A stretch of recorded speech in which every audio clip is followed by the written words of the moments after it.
चार राज्यों में मोदी मैजिक, पंजाब में आपका। यूपी उत्तराखंड समेत चार राज्यों में भाजपा की वापसी और पंजाब में आपकी प्रचंड जीत। मनरेगा को लेकर पक्ष विपक्ष आमने सामने। वहीं सातवें चरण के शिक्षक बहाली को लेकर बड़ा ऐलान। और अब बिहार के बेटियों को इंटर पास करने पर मिलेगा 10,000 के बदले 25,000 का प्रोत्साहन राशि। कोरोना काल में 56% बच्चे तनाव से ग्रसित। बिजली व्यवस्था की निगरानी को खुलेंगे 6 स्काडा सेंटर। बांध टूट गए तो सूबे के 7 शहरों में मच सकती है भारी तबाही। आधी आबादी को अधिकार दिलाना सीएम की प्राथमिकता। बेहद बेहतर शोध नहीं होने से नैक में पिछड़ रहे विश्वविद्यालय और कॉलेज। छेड़खानी की शिकायत चालक ने नहीं की तो वाहन परमिट होगा रद्द। बिहार की सियासत पर भी यूपी के जनादेश का दूरगामी असर होगा। और इधर बिहार में नीतीश कुमार का बड़ा ऐलान हुआ है। बेटियों को अब 25,000 का प्रोत्साहन राशि दिया जाएगा। 1 लाख शिक्षकों की बहाली अगले चरण में। शिक्षा मंत्री ने कहा जारी रहेगी नियुक्ति की प्रक्रिया। खगड़िया में बंधन बैंक से दिन दहाड़े 40 लाख रुपए की लूट। पुलवामा में मुठभेड़ 2 आतंकी मारे गए। और आरआरबी एनटीपीसी का संशोधन रिजल्ट अप्रैल में। मणिपुर में जदयू को 6 सीटें, यूपी में स्वाहा। नमस्कार, मैं हूं आपके साथ सुनील बॉबी और आप इस समय देख रहे हैं खास कार्यक्रम बिहार समाचार। और मैं आपके साथ हूं सुनील बॉबी। हमेशा आपके लिए खबरें बेहतर चुनकर लाते हैं। खास कार्यक्रम में हम खबरों को लेते हैं अखबारों के पन्नों से। अखबारों में क्या छपा है और क्या है आपके लिए काम की खबरें। तमाम खबरों को बताने से पहले आपसे आग्रह है कि अगर हमारे इस वीडियो को फेसबुक पेज पर देख रहे हैं तो फेसबुक पेज को लाइक कर लीजिए। अगर यूट्यूब चैनल पर देख रहे हैं तो यूट्यूब चैनल को सब्सक्राइब कर लीजिए। और वीडियो पसंद आए तो लाइक जरूर कीजिएगा। चलिए, जो मुद्दा इन दिनों देश में ट्रेंड कर रहा है, जिसकी चर्चा हो रही है, खुशियां मनाई जा रही है, कहीं खुशी तो कहीं गम है। इस बीच यह खबर निकल कर आ रही है कि मोदी मैजिक बरकरार। यूपी उत्तराखंड समेत 4 राज्यों में भाजपा की वापसी। पंजाब में आपकी प्रचंड जीत। यूपी समेत 5 राज्यों में हुए विधानसभा चुनावों में विपक्ष के पास भाजपा के खिलाफ मुद्दे बहुत थे, लेकिन प्रधानमंत्री नरेंद्र मोदी के जादू के सामने एक बार फिर बेअसर साबित हो गया। मोदी मैजिक ने उत्तर प्रदेश और उत्तराखंड में जातियों की राजनीति के तिलिस्म को तोड़ा। मणिपुर और गोवा में पार्टी के सामने अल्पसंख्यकों को साथ लेकर आगे बढ़ने की चुनौती थी, जिसे सूझबूझ से पार किया गया। और पीएम मोदी ने क्या कहा है, इसे जान लीजिए। जिन लोगों ने उत्तर प्रदेश को जाति के चश्मे से देखकर इसका अपमान किया, राज्य के लोगों ने भाजपा को मत देकर उसका जवाब दिया है।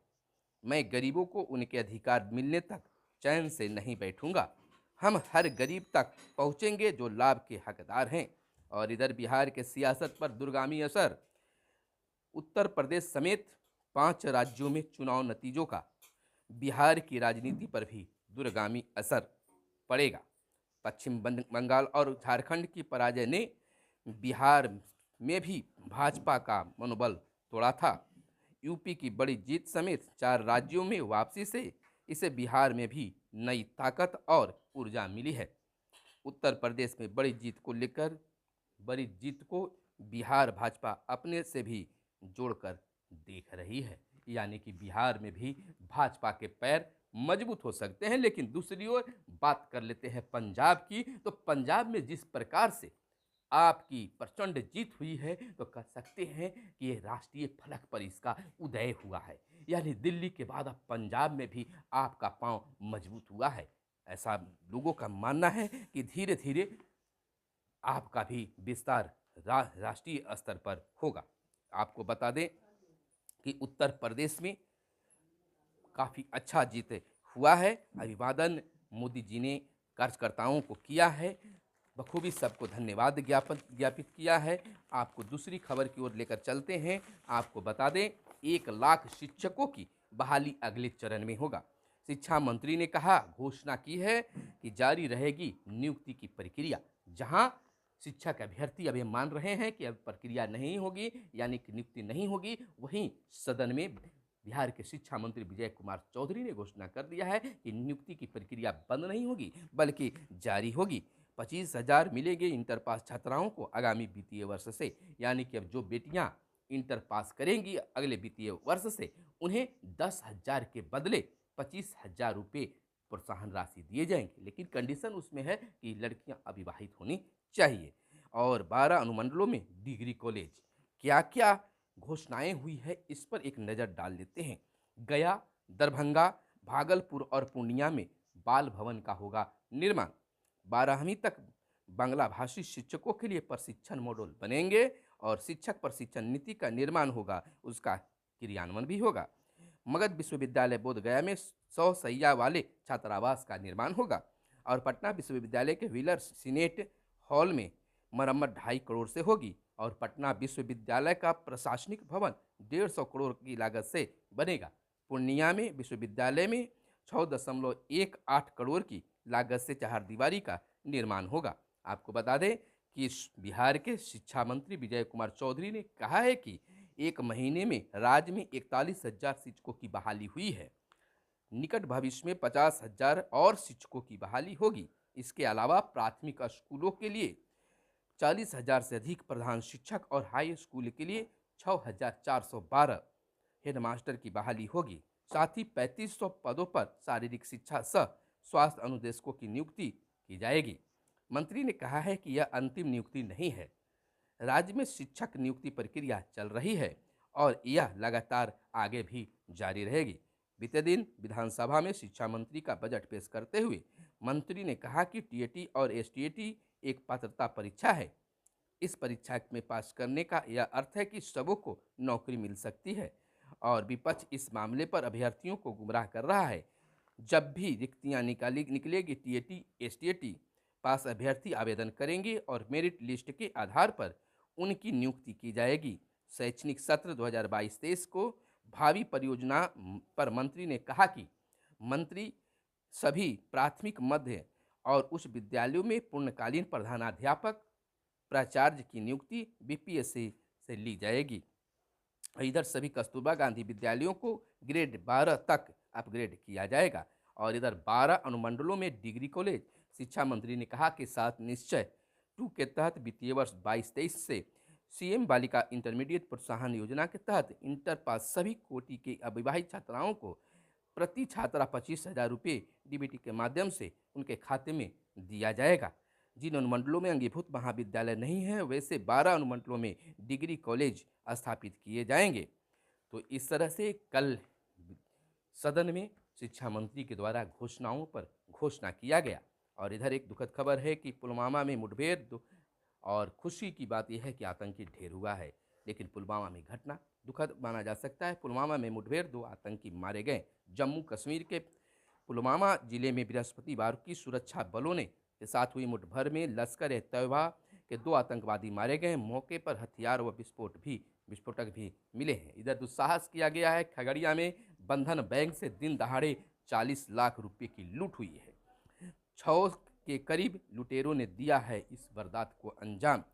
बैंक के गार्ड और कर्मियों की लुटेरों ने की पिटाई। बेगूसराय डीआईजी ने मौके का लिया जायजा और रंजीत कुमार मुख्यालय डीएसपी ने कहा कि घटना की गंभीरता से जांच की जा रही है। शहर में लगे सीसीटीवी से भी बदमाशों की पहचान की जा रही है। जल्द ही बदमाशों को गिरफ्तार कर लिया जाएगा। और इधर आरआरबी एनटीपीसी का संशोधन रिजल्ट, अप्रैल से 20 गुना ज़्यादा रिजल्ट जारी होगा रिक्त पदों से। ग्रुप डी की अब एक ही परीक्षा जुलाई में होगी।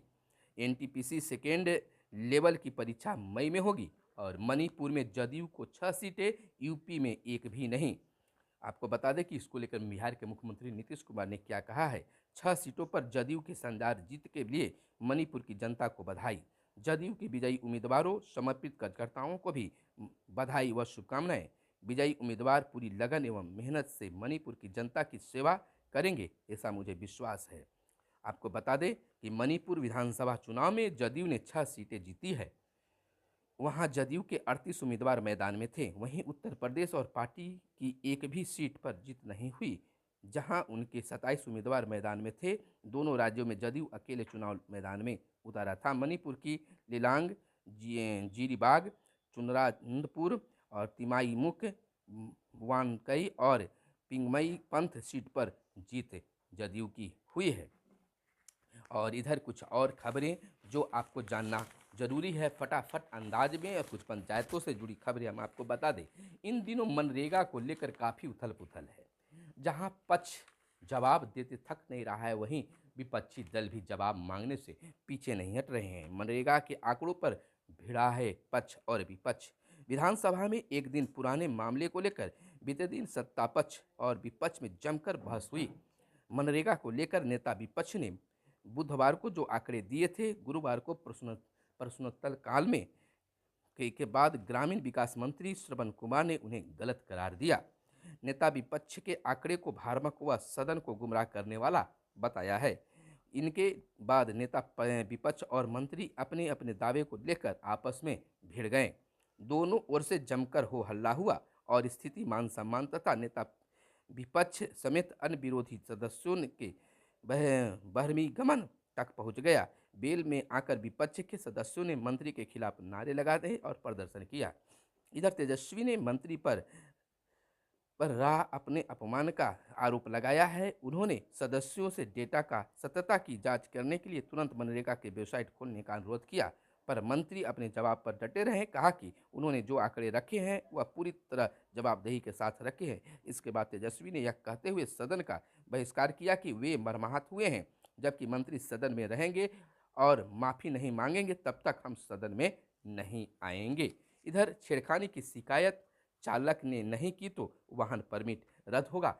सवारी वाहन पर किसी महिला या युवती से छेड़खानी होने पर उस वाहन का चालक पीड़िता के कहने पर तुरंत लोकल थाना में जाकर इसकी शिकायत करेगा और पीड़िता को पुलिस के पास लेकर जाएगा। अगर उस वाहन का चालक ऐसा नहीं करता है तो उस वाहन के परमिट रद्द करने के लिए संबंधित विभाग को लिखा जाएगा और उसे रद्द कर दिया जाएगा।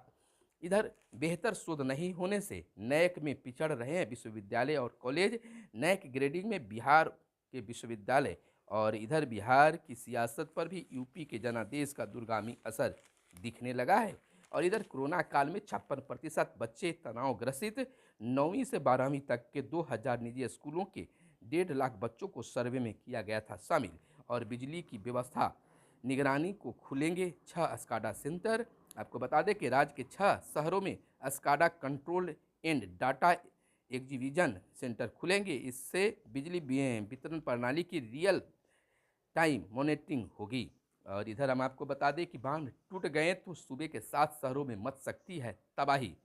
आपको पड़ोसी झारखंड समेत देश के अलग अलग हिस्सों में बांधों को टूटने से मची तबाही पुराने रिकॉर्ड तोड़ती रही है। बिहार के बड़े बांध इससे कुछ अलग नहीं है। बरसात के दिनों में इनमें लाखों करोड़ों घन मीटर पानी जमा होता है। इसमें जरा भी दरार भी सैलाब ला सकती है। इससे प्रदेश में 7 शहरों में तबाही मच सकती है। बांध टूटने पर आए सैलाब की स्थिति अगर आपदा प्रबंधन का तंत्र ठीक से काम नहीं किया तो नज़दीकी शहरों में जान माल की भारी क्षति पहुंच सकती है। और इधर संजय सिन्हा के निधन दुखद। नीतीश कुमार ने दुख व्यक्त किया है। और राज्य में 596 एम्बुलेंस की हुई खरीद। और 2024 में पीएम मोदी की जीत तय, मांझी। और विधान परिषद चुनाव को लेकर 4 नामांकन पत्र दाखिल। बाल विवाह को कई कदम उठाए गए हैं। साइबर क्राइम रोकने को कई प्रयास चल रहे हैं मंत्री। और कुछ बस झटके से हम खबर ले लेते हैं और बता देते हैं कि बिहार में अब सियासत तेज हो गई है। यानी कि 5 राज्यों के रिजल्ट आने के बाद, खासकर यूपी में भाजपा के प्रचंड बहुमत से जीत के बाद, अब बिहार में भी राजनीतिक गहमा गहमी रहेगी। तो फिर मिलते हैं अगले वीडियो में, तब तक के लिए दीजिए इजाज़त। धन्यवाद। जय हिंद, जय भारत, वंदे मातरम।